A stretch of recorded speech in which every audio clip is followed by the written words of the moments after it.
Hi guys, I am back with another story and it's called The Clay and the Rock.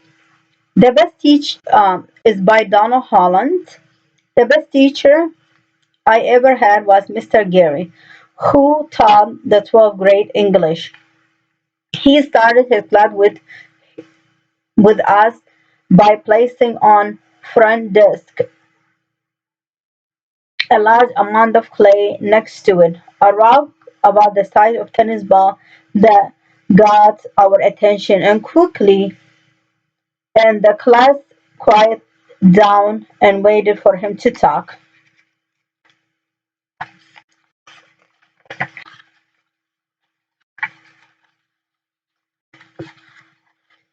Mr. Gary looked at us and smiled and said, if there were a pill I could give you that would help you learn and help you want to learn, I would pass it out right now. But there is no magic pill. Everything is up to you.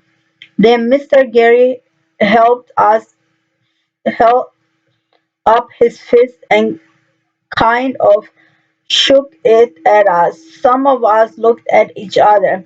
What's going on? We were all thought Mr. Gary continued. I'd like you to imagine something for me. Imagine that my fist is the real world, not a sheltered world of the school, but the real world. Imagine that my fist is everything that can happen to you in the real world. Then he reached down and pointed to the ball of clay and also the rock. He said, now imagine that you're either this lump of clay or you're the rock. Got that? He smiled at us and waited to see what he was going to do. He wanted on. Let's say you're this ball of clay and you're just sitting around minding your own business, and then out of nowhere, there is what happened. He made a fist again and he smashed his fist into the ball of clay, which quickly turned into a half shattered lamp. He looked at us and smiled. If the real world comes along and takes a swing at you, you're likely to get squished. And you know what? The real world will come along and take a swing at you. You're going to take some heavy hits. Maybe you already have taken some heavy hits. Chances are that there are more down the road.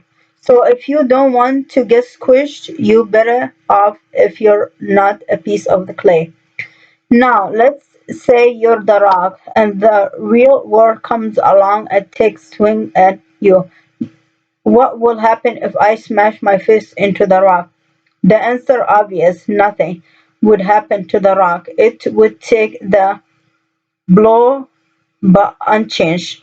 He continued, so what would you like to be, people, the clay or the rock? And that's my point. What if I'm trying to say to you, someone raised their hand and said, we shall be all rocks. It's bad news to be clay.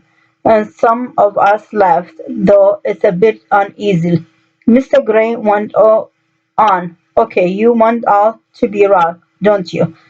Now my question is, how do you get to be a rock? How do you make yourself strong like the rock so that you won't be crushed and beaten up even if it's taken a lot of hits?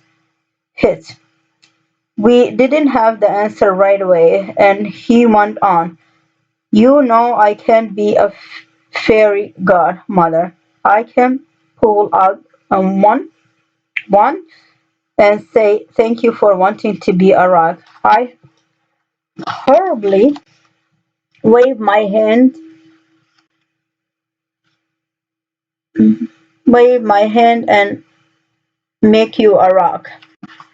That's it for today. I just want to